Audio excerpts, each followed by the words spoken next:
Let's now shift our attention to what is happening in the Russia-Ukraine war.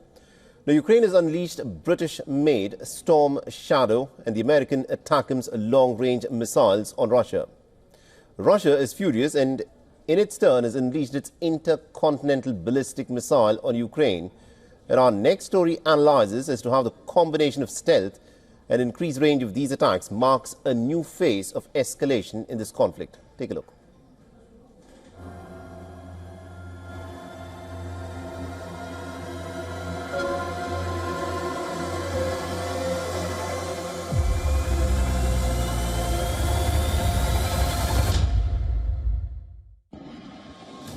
In a bold escalation of military strategy, Ukraine unleashes a sophisticated dual missile assault combining British Storm Shadow cruise missiles and American ATACMS.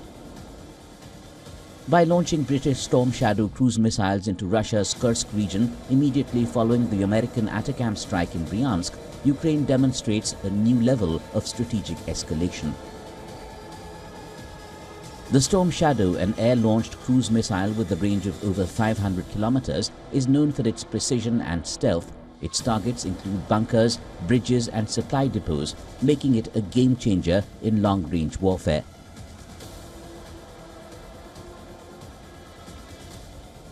On the other hand, ATACMS, launched from HIMARS systems, offers a 300-kilometer strike capability and deploys devastating cluster munitions. Together, these weapons complement each other, creating a deadly mix of strategic and tactical firepower. Storm Shadows have a slightly longer range, but the reality is that Ukraine needs quantity rather than quality or even range. But the range of both missiles is enough to get behind Russian lines and into Russian infrastructure targets, so that will cut off their supplies to their front line. So the actual range of each missile is not as significant as the fact that Ukraine needs them in great quantity and very fast indeed.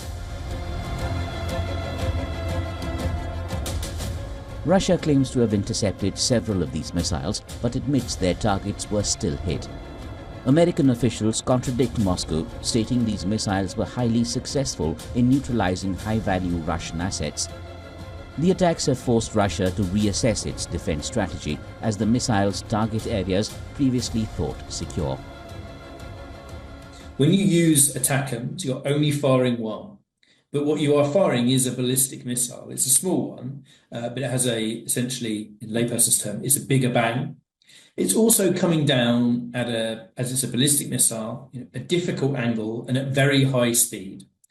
And it is also precision guided. So the advantage you have is that it's got a much longer range. President Biden's policy shift comes at a critical moment, potentially leveraging Ukraine's military capabilities before changes in the US leadership. With Donald Trump's return to the White House raising uncertainty about future support, Biden appears determined to strengthen Ukraine's negotiating position. Bureau Report, WION World is One.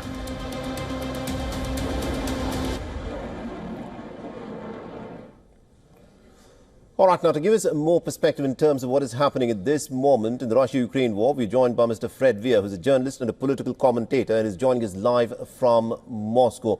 Mr. Weir, this is a sharp escalation that we are witnessing where the Ukrainians reportedly have fired these Storm Shadow and ATACMS missiles, and Russia today, this is according to reports, has fired an intercontinental ballistic missile. It's not clear as to which specific missile was used, but it's being reported that may have used the RS-26 Rubez missile. Why is it that we're looking at this sharp escalation at this moment in this war?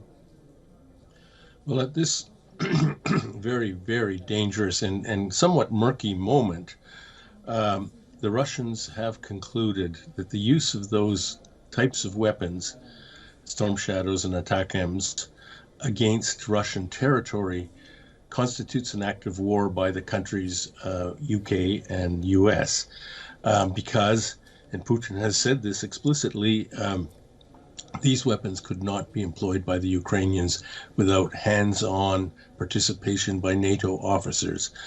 I don't know whether that's true or not, but but nobody seems to be denying it. And if so, Putin seems to have a point that if NATO officers are firing NATO missiles into Russian territory, what do you call that? So the Russians are not commenting on the ballistic missile, which was apparently fired at a missile factory in the city of Dnipro. But the Russians refuse to make any comment about it. But if it's true, and I suppose it probably is, the use of one of these intercontinental missiles, or two, as some reports have it, is probably intended as a Russian response.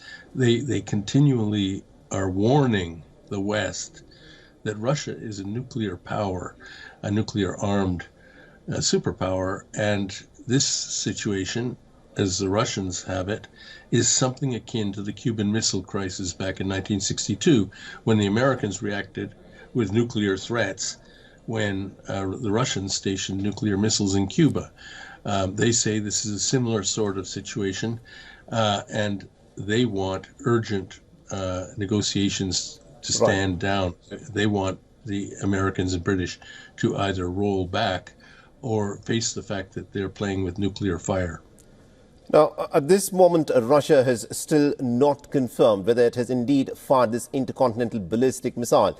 Now, you say that this is something that Russia wants to convey as a message in terms of the weapons that it is now deploying.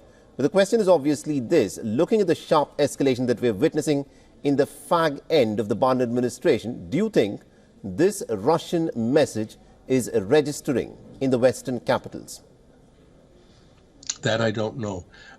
It is extremely unusual for a president whose term has run out. He's in that dead zone between the election and inauguration, to take such a sweeping decision, because this puts the United States into theoretically at least a war mode with another nuclear superpower. And Joe Biden, even if he is playing with a full deck, he doesn't really have the authority. It's for the next, he's sticking this problem on the next president, and he's probably doing it deliberately just to make things worse for Donald Trump, which is one of the saddest aspects of this situation.